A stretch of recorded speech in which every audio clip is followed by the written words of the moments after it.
نواز شریف سے نہیں چابی برداروں سے رجوع کریں بائے عرفان صدیقی۔ عربی سے جنم لینے والی ایک فارسی ترکیب اردو میں بھی مستعمل ہے، خلط مبحث۔ لغت میں اس کا مفہوم ہے مغالطے کے لیے اصل موضوع سے ہٹ جانے یا اسے الجھا دینے کا عمل۔ سہیل وڑائچ صاحب کا کالم تسی اچے اسی کسوری اس خلط مبحث کا شاہکار نمونہ ہے۔ نہ جانے کتنی تحقیق و ریاضت کے بعد وہ 9 مئی کی غارت گری کا موازنہ کرنے کے لیے پاکستان کی تاریخ سے 2 مثالیں تلاش کر پائے ہیں۔ پہلی یہ کہ جیالو نے بھی تو طیارہ اغوا کیا تھا، اور دوسری یہ کہ نونیوں نے بھی تو سپریم کورٹ پر حملے کی غلطی کی تھی۔ طیارہ کسی سیاسی جماعت نے نہیں، مرتضی بھٹو کی تنظیم الذوالفقار نے اغوا کیا تھا، جسے دہشت گرد تنظیم قرار دیا گیا اور اسی داغ ندامت کے ساتھ معدوم ہوگی۔ بینظیر بھٹو نے PPP پر کبھی اس کا سایہ تک نہ پڑنے دیا۔ 9 مئی کے تناظر میں نونیوں کے سپریم کورٹ پر حملے کا تذکرہ افلاس دلیل کا المیہ ہے۔ میں اس دن عدالتی کمرے میں موجود تھا۔ راہداری میں ہلڑ بازی کے باوجود کوئی ججوں کے کمرے میں داخل نہیں ہوا۔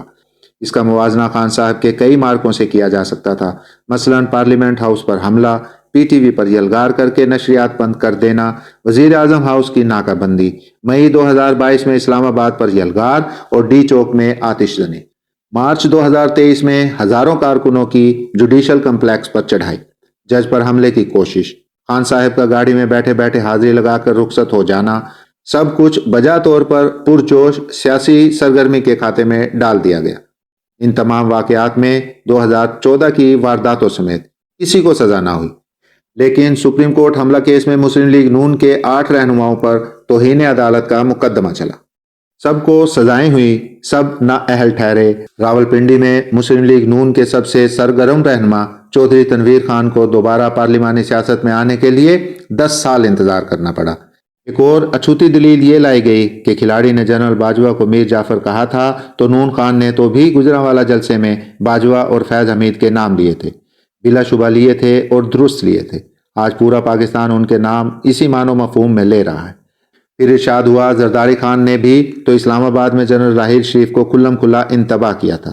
زرداری صاحب نے ایک کہنہ مشق سیاستدان کے طور پر چٹکی لیتے ہوئے کہا تھا کہ تم نے 3 سال بعد چلے جانا ہے، ہم یہیں رہیں گے۔ حقیقت یہی ہے کہ 3 سال والا راحیل شریف چلا گیا، آصف زرداری یہی ہیں۔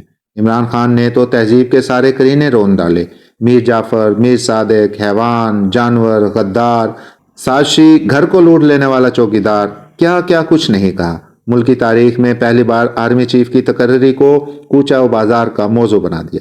جنرل عاصم منیر کی تقرری کا راستہ روکنے کے لیے راولپنڈی پر چڑھائی کر دی۔ آخرکار کچھ ریٹائرڈ، کچھ حاضر سروس فوجیوں سے مل کر ادارے میں بغاوت اور عاصم منیر کا تختہ الٹنے کی سازش کی۔ 9 مئی کی سوختہ بخت شام اسی سازش کی پہلی کڑی تھی۔ کیا اس سب کچھ کو نواز شریف اور زرداری کے 2 جملوں کے مساوی قرار دیا جا سکتا ہے؟ تحریک طالبان سے مذاکرات تمام سیاسی جماعتوں کا متفقہ فیصلہ تھا۔ عمران خان اس مذاکراتی مشن کے سب سے بڑے حامی تھے۔ تحریک طالبان پاکستان نے تو انہیں اپنا مذاکراتی کمیٹی کا رکن نامزد کر دیا تھا۔ یہ مذاکرات ایسے ہی تھے جیسے کسی خود سر باغی جتھے سے کیے جاتے ہیں۔ یہ آئندہ بھی ہوتے رہیں گے۔ PTP نہ سیاسی جماعت ہے، نہ اس کا استحقاق مانگتی ہے۔ شیخ رشید احمد کی گرفتاری کی واحد وجہ یہ تھی کہ وہ اپنی شوق گفتاری کے باعث پیپلز پارٹی کے دل میں کانٹے کی طرح کھٹکتے تھے۔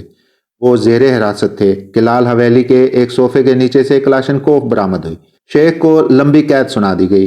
نوابزادہ نصر اللہ خان نے اچھا کیا کہ گورنر، صدر اور وزیر اعظم کے پاس گئے اور کہا، کیا آپ مسلح بغاوت کر کے اور مخالف فریق کو ہتھیاروں سے شکست دے کر اقتدار میں آئے ہیں یا جمہوری راستوں سے منتخب ہوگا؟ یہ سوال عمران خان سے بھی ہر صبح ہر شام پوچھا جانا چاہیے تھا جب وہ شمشیر غیظ و غضب لہراتے ہوئے کشتوں کے پشتے لگا رہے تھے۔ وڑائچ صاحب نے تان اس جملے پر توڑی ہے، یہ دلیل آج بھی ہے کہ کھلاڑی خان نے نونیوں کو جیلوں میں بند رکھا ہے، زیادتیاں کی ہیں، لیکن کیا اس رد عمل میں وہی کچھ کرنا جائز ہے؟ ایسا کرنا جمہوریت نہیں، انتقام کا تسلسل ہوگا۔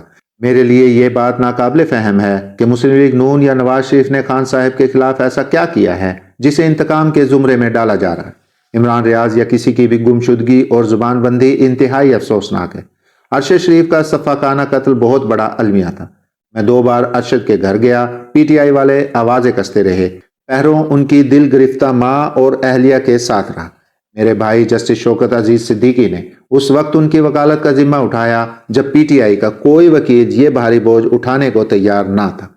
فواد چودھری کے منہ پر کپڑا ڈالنے اور ہتھکڑی لگانے کے خلاف پہلی توانا آواز میں نے سینٹ کے اجلاس میں اٹھائی۔ نام نہاد کرایہ داری کیس میں نصف شب کو میری گرفتاری، رات کے کپڑوں اور رف چپل کے ساتھ گھسیٹتے ہوئے گاڑی میں ڈالنے، میری بیوی اور بیٹی کو زخمی کرنے، 2 دن کھانے کو کچھ نہ دینے اور اڈیالہ جیل کی ہائی سیکیورٹی بلاک کی کسوری چکی میں پھینک دینے کو آپ نے طنزاً ظلم عظیم کہا ہے۔ یقیناً یہ ظلم نہیں، خان صاحب کی خوئے دل نوازی کا مظاہرہ تھا، لیکن خدا لگتی کہیے کرایہ داری کے جھوٹے الزام میں ملوث کسی شخص کے بارے میں کلمہ حق کہنا اور 9 مئی کی سازش کے منصوبہ سازوں کے بارے میں صدائے حق بلند کرنا ایک جیسا ہے۔ 9 مئی کی منصوبہ بند سازش جنرل اکبر خان، بریگیڈیئر FB علی، جنرل تجمل ملک اور جنرل ظہیر السلام عباسی سازشوں ہی کی ایک کڑی ہے۔ وہ سازشیں منصوبہ بندی کے مرحلے میں ہی پکڑی گئیں، سب کو سزائیں ہوئیں۔ عمران خان سازش جزوی طور پر کامیاب ہو گئی۔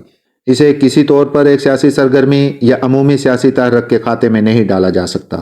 پاک فوج کے 1 لیفٹیننٹ جنرل، 3 میجر جنرلز اور 7 بریگیڈیئر سمیت 18 اہلکار اسی سازش سے منسلک ہونے کے باعث سزا پا چکے ہیں۔ عمران خان اور بلوائی رائے ونڈ پر نہیں، فوجی تنصیبات پر حملے کے ملزم ہیں۔ انہوں نے میاں صاحب کے خاندانی قبرستان پر نہیں، شہداء کی یادگاروں پر حملہ کیا ہے۔ نواز شریف نے ان کے خلاف کوئی FIR نہیں کٹوائی، لہذا بات ان سے کی جائے جو حقیقی فریق ہیں۔ مفاہمت یا معافی تلافی کی ایک چابی ملزم یا مدعی علیہ کی جیب میں ہے اور دوسری چابی مدعی یا فوج کی جیب میں۔ نواز شریف بیچ میں کہاں سے آ گیا؟ بہتر ہوگا کہ مبلغین مفاہمت خلط مبحث کی بجائے چابی برداروں سے رجوع کریں۔